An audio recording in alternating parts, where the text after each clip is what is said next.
Chololololo, Athletic Queen. Chololololo, Athletic Queen. Nico, ça va? T'as passé une bonne soirée? Moi perso, super. Victoire 5-0 face à l'Athletic Bilbao. J'espère que vous allez bien. Moi, ça va super. On se retrouve aujourd'hui pour le débrief des rencontres entre le Barça et Bilbao, comme je l'ai dit, 5-0. Et juste avant de faire un débrief du match, petit aparté, ça c'est gratuit pour l'équipe. Je sais pas pour qui vous nous prenez les gars, mais vous êtes dans un monde qui n'existe pas. C'est n'importe quoi. Vous avez les droits pour la Super Coupe d'Espagne. Vous la foutez sur un truc payant que personne ne va prendre. Vous pensez vraiment qu'on va payer de l'argent pour voir deux matchs? Non mais sans déconner, vraiment. Donc, alors oui, c'est super, c'est en différé, c'est génial, on a une heure. C'était possible il y a 20 ans quand il n'y avait plus les réseaux sociaux, mais maintenant, non, soyez un peu sérieux. Pour moi, c'est ridicule ce que fait l'équipe. Et c'est non, disons-le, c'est une honte ce que produit l'équipe sur ça. Et c'est un peu dans la lignée de tout ce qu'ils faisaient avant avec la Super Coupe d'Espagne. Leurs commentateurs sont nuls d'ailleurs. Donc ouais, très très déçu à ce niveau-là parce que tu as une super compétition et au final, tu la mets même pas en valeur. Et tu te retrouves tout simplement à ne pas la diffuser parce qu'au final, personne va regarder et tout le monde, je vous le dis bien, tout le monde. Parce que vous voyez sur Twitter, vous arrivez, tous les gros comptes Barça, des liens, point d'interrogation, il n'y avait que ça. Donc à un moment, il faut arrêter de se foutre de la gueule du monde. Mettez-le en direct et rendez pas fou. Ou alors au moins, vraiment, au moins, diffusez-le sur le truc gratuit, l'équipe TV, je sais même pas comment vous appelez ça, ou l'équipe live, je sais même plus. Le même truc où vous diffusez le ping-pong. D'ailleurs, une honte aussi qu'ils aient repris le ping-pong, je l'aurais laissé à RMC. Bon bref, c'est pas grave, passons. Le petit aparté plutôt sur l'équipe, ça c'était un peu gratuit, j'avoue. Sur le match, je pense que c'est le match le plus abouti depuis longtemps, soyez 100% honnête. Je me souviens pas d'avoir eu un match plus abouti que ça récemment. Je m'en souviens vraiment pas. En tout cas, là, on a été très très bon. Je vois pas de match plus abouti. Hein. Franchement, c'était super. Et je ne trouve pas de défaut. Je vous dis la vérité, je ne trouve pas de défaut à ce match. On va commencer directement. On a très bien commencé le match. On mettait de la pression, etc. Et on a globalement dominé de A à Z Bilbao qui n'a pas existé. En fait, ils n'ont pas existé sur le match. Il n'y a même pas d'autres mots. On les a dominés de la tête aux pieds, aux épaules, à tout ce que vous voulez, toutes les parties du corps. Et ne cherchez pas. On les a de A à Z, de A à Z. On les a dominés. Déjà, la première chose, j'ai bien aimé le pressing qui a été très haut et très constant, très beaucoup de récupération de balles. On a beaucoup récupéré les balles. Ça, mine de rien, c'est assez important parce que on les a étouffés dans leur camp. Genre vraiment, je peux pas vous dire le nombre de récupérations de balles. Je dis, je pourrais regarder, vous mettre les stats, mais c'est pas grave, on va faire ça. Donc ouais, beaucoup de pressing. Franchement, j'ai kiffé. Il a été très ordonné, très organisé pour une fois. Et ça faisait longtemps qu'on n'avait pas eu ça, du coup, ça fait plaisir. Le duo, pour une fois, Frenkie de Jong, Pedri, qui a plutôt bien marché. D'ailleurs, le milieu de terrain a très très bien marché. Ça a été très bien, les schémas de passe ont été bons, pour organiser le ballon, le jeu c'était très bien, donc peut-être ce que j'avais dit au final que Frenkie de Jong a besoin de Pedri pour performer, au final pourquoi pas, ça veut dire qu'il y a quand même un problème, mais s'il est très bon quand il est là, ça me va aussi, hein, on va pas se mentir ici, donc très très bon. On a été efficace, c'est vrai que j'en ai pas dit, ça fait longtemps que j'en ai pas parlé, mais on a été efficace, c'est vrai, on a été efficace. On n'a pas raté beaucoup d'occasions en vrai, à part. Bon, après, allez, Ferran Torres qui a bien grave, mais ça c'est logique, hein, on reste dans le classique. Et ne croyez pas que Ferran Torres non plus va mettre tous les buts, c'est pas possible. En tout cas, voilà, ouais, c'était plutôt bien. Franchement, j'ai kiffé. Le match était très très bon, très offensif, mais le truc que je veux absolument, vraiment le plus important appuyer, c'est la défense. On a quasiment rien encaissé sur ce match. On a le quasi face à face à la fin de la seconde mi-temps, mais soyons honnêtes les gars, le match il est fini, peu importe, hein, si on prend un but c'est pas très grave, donc cette occasion là, et on a un poteau aussi en première mi-temps, donc franchement on a rien encaissé quasiment. Défensivement, je nous ai trouvé très très clean. On n'a pas eu du mal dans le dos. On s'est pas fait prendre dans le dos par le fait aussi qu'il n'y ait pas beaucoup de joueurs rapides au final, hein, parce que Nico était pas là, Iñaki invisible. Je sais même pas s'il était sur la pelouse. Je vous dis honnêtement, j'ai un doute sur le fait qu'il était sur la pelouse. Je me demande sérieusement s'il était sur la pelouse. Genre vraiment, premier degré. Donc ouais, très très bien défensivement et offensivement, comme je l'ai dit, c'était excellent. Doublé pour Rafinha, doublé pour... non, que doublé pour Rafinha, but de Fermin, but de Bardagi et but de Ferran Torres. Donc pas mal de buteurs. On va revenir bien évidemment sur les joueurs parce qu'il y a des joueurs dont je veux parler. Globalement, je les ai tous cités, ceux dont je veux parler, il me semble. Également, j'ai bien aimé la charnière Eric Garcia et Kubarsi. Je les ai trouvés très très solides, très complémentaires. Donc peut-être quelque chose à faire avec les deux qui peuvent être assez, on va dire, compatibles. Je pense que ce qui manque vraiment à Kubarsi, c'est un mec plus expérimenté parce que Kubarsi, faut pas l'oublier, il est super jeune, les gars, il a 19 ans.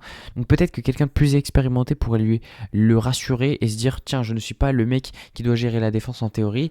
Et peut-être ça peut le rassurer et après devenir lui le leader de la défense parce qu'il est clairement destiné à devenir le leader de la défense. Soyons 100% honnêtes. Mais ouais, offensivement, on a été efficace, mais surtout on a été méchant. Et ça, c'est très important. On n'est pas venu ici, enfin, on n'est pas venu en Arabie Saoudite pour faire copain-copain avec Bilbao. Non, non, on les a éteints directement. Ça, c'est super bien. On les a éteints 4 buts en première mi-temps. Et vous voulez savoir combien de fois c'est arrivé dans l'histoire de la Supercoupe d'Espagne qu'une équipe mette 4 buts en première mi-temps et une autre 2 fois. Et vous savez, c'est qui la deuxième fois? C'est nous, l'année dernière, au Real. Donc voilà, petit flex gratuit, ça j'avoue. Donc non, très très bien. Très bien. Qu'est-ce que j'ai à dire de plus sur le match? Je sais même plus. Juste force vraiment à Bilbao parce que t'arrives, tu te déplaces à l'autre bout quasiment du monde en Arabie Saoudite et tu te fais fouetter 5-0 et tu repars le lendemain. C'est dur. Toi-même qui a critiqué la compétition juste avant, Nico Williams il doit être au bout de sa vie les gars. Moi je vous le dis, Nico Williams il doit être au bout de sa vie. Également tu mènes 5-0, enfin t'es mené 5-0, t'arrives et là tu te dis bon. Rafinha sort, Fermin sort, qui d'autre sort, Pedri sort. Tu te dis ça va être tranquille, là, la tempête est passée, on va pas gagner, normalement ça devrait aller. Et là tu vois Olmo, Yamal qui rentre. Tu te dis non ça y est, et Rashford aussi. Tu te dis non c'est bon. Moi je suis Bilbao, je vous jure je quitte le terrain, je me dis non ça y est, c'est trop. Également en deuxième mi-temps, alors c'était un peu la récréation, on va pas se mentir, mais le début on était vraiment là pour éteindre, c'est ça ce que j'aimais parce que on est directement venu. Et fitna, attitude fitna. On était là pour abattre l'équipe adverse. On a mis un but au bout de 10 minutes. Après, ça s'est calmé. Mais moi, c'est ce que j'ai bien aimé. C'est l'attitude. On n'était vraiment pas là pour faire copain, comme j'ai dit. On était là pour éteindre Bilbao. On les a pas laissés respirer. On a mis le 5e but. Après, c'est vrai qu'on s'est un peu, on s'est un peu atténué. Même si on restait quand même dominateur. Bilbao n'a pas eu le ballon de tout le match. Mais voilà, on a quand même vraiment pressé. On y allait très très fort en début de seconde mi-temps. Une fois qu'on a mis le 5e but, là, on s'est un peu calmé. Mais cette attitude de vraiment enfoncer l'équipe, ça j'ai beaucoup aimé. Parce que c'est quelque chose qui était beaucoup présent l'année dernière et qui au final, cette année, n'est plus trop présent. Et du coup, ça fait plaisir quand même de le revoir. Sur les joueurs, on va passer aux joueurs, je pense que j'ai dit un peu tout ce que je voulais dire. L'homme du match pour moi, je vais le donner à Bardghji. C'est une folie qu'on l'ait recruté pour 2,5 millions d'euros, 2 millions je sais même plus. Il a vraiment un très très gros talent. Pour être honnête, je pense sincèrement qu'il serait titulaire dans certains gros clubs. Je pense qu'il peut être titulaire dans des gros clubs anglais, ça me choque pas, hein, je vous dis la vérité. Je pense qu'il peut être titulaire à Atletico. Il a un vrai talent, il a un vrai talent. Alors il a pas de chance, il tombe dans le club où il y a Yamal, donc forcément compliqué. Mais après, Yamal peut peut-être être redirigé à 10, donc en 10, donc ouais, on sait jamais, mais ouais, Bardghji a vraiment un talent. Franchement, je vous le dis, il a vraiment un talent. J'aime beaucoup son attitude défensive, hein, il essaye, il presse beaucoup, il presse bien d'ailleurs, ça c'est intéressant. Donc ça, j'aime beaucoup son attitude. Et offensivement, c'est du très très haut niveau, qu'on le veuille ou non, pour 2 millions d'euros.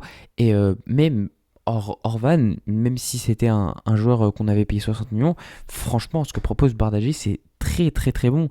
Et surtout, il n'est jamais décevant. Dès qu'il rentre, il propose quelque chose d'intéressant. Et ça, je trouve ça très important. Parce qu'un mec qui arrive et qui te fait oh, t'as l'impression qu'il est là, mais un peu comme Rashford au final sur ce match qu'on n'a pas vraiment vu. Bardghji, lui, a éteint sur son côté. Il a une réelle qualité de dribble. Alors forcément, c'est pas la qualité de dribble de Yamal, mais en même temps, on parle du meilleur dribbleur au monde actuellement. Donc forcément, un peu plus compliqué. Mais Bardghji a une réelle. C'est vraiment beaucoup dribblé, il a une vraie aisance technique. À un moment, je me souviens parfaitement de ses actions. Il va à gauche, il va à droite, il revient à gauche, il tue l'adversaire. Vraiment, il le fait swinger. C'est Michael Jackson, le type. Hein. Il est au sol, mais carrément, je pense qu'il y a des larmes qui coulent de ses yeux, tellement il est au bout de sa vie. Donc, très très bon. Et surtout, il y a quelque chose qui est intéressant, c'est qu'il a une très très bonne finition. Malgré tout, il a une très bonne frappe.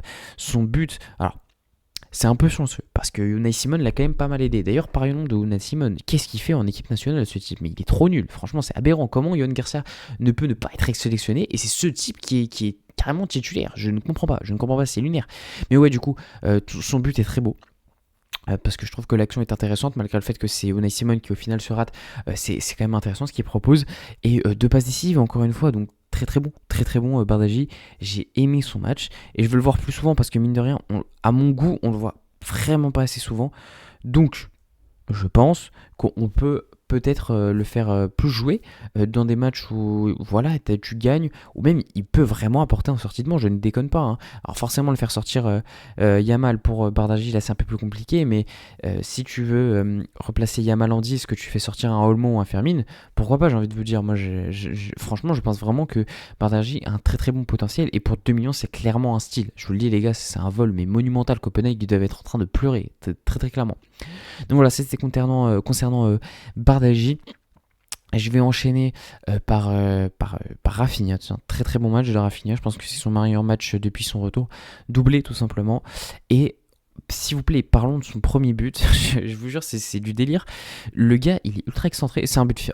En fait, c'est simple. Je suis en train de réfléchir en disant ça. C'est un but FIFA. Il est ultra excentré. Il te met une frappe. T'as limite l'impression qu'il tire complètement au hasard. Et tu finis pleine lucarne, premier poteau. Alors bon, peut-être qu'encore une fois, Unai Simon est mal placé. C'est peut-être réaliste aussi de dire ça. Mais quand même, la frappe, elle est vraiment extrêmement puissante et il vient te défoncer les filets. Le deuxième but est un peu moins beau, même si c'est encore une fois une belle preuve que Rafinha a une très bonne frappe et aussi est très très clutch, dans le sens où, en général, quand il a une action, il met le but au fond, hein, en général ça arrive. Mais ouais, encore une fois, très très bon match de Rafinha, j'ai très très bien aimé. Et puis toujours, ce qu'on ne met pas assez en valeur, c'est que le gars, défensivement, il fait tout le temps les courses, il presse tout le temps, il est tout le temps là, c'est lui qui vient crier sur tout le monde quand quelqu'un fait pas le pressing. Et les gars, comme par hasard, depuis son retour, je ne suis honnêtement pas sûr qu'on ait perdu un match. Non, on n'a pas perdu le match depuis son retour en tant que titulaire. En tant que titulaire, Rafinha n'a pas perdu un match depuis son retour, tout simplement.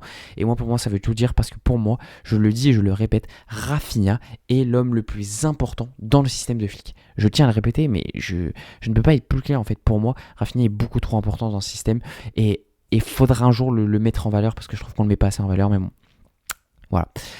Je pense que je vais finir le débrief avec le match de Fermin, que j'ai trouvé encore une fois très bon. Comme je l'ai dit, lui aussi, il a fait comme Bardaji, buteur plus doublé de passes décisives. Je me souviens même plus de son but, pour être 100% honnête. Si, c'est bon, je m'en souviens. Ah oui, il est magnifique son but, il est magnifique avec un centre de Rafinha. Rafinha a mis une passe D, j'ai oublié de le dire, Rafinha a mis une passe D aussi. Mais du coup, super centre de Rafinha pour Fermin qui vient exploser les cages lui aussi. Franchement, ça... En fait, c'est simple, avec Rashford, Fermin et Rafinha, c'est nos 3 mecs qui ont de l'efficacité, qui ont une frappe extraordinaire. C'est les 3 qu'on a. Cela dit, un peu moins d'efficacité pour Rashford, je suis en train de me dire. Mais ouais, les 3 ont une très très belle frappe. Et ça se voit encore une fois, la frappe de Fermin, elle est complètement pure. Elle va tout droit, direct, sans préliminaire limite, en lucarne. Merci, ciao. Il a tué les cages. Et après, 2 passes décisives. Excellent match de Fermin. En fait, j'ai rien à dire, c'est excellent.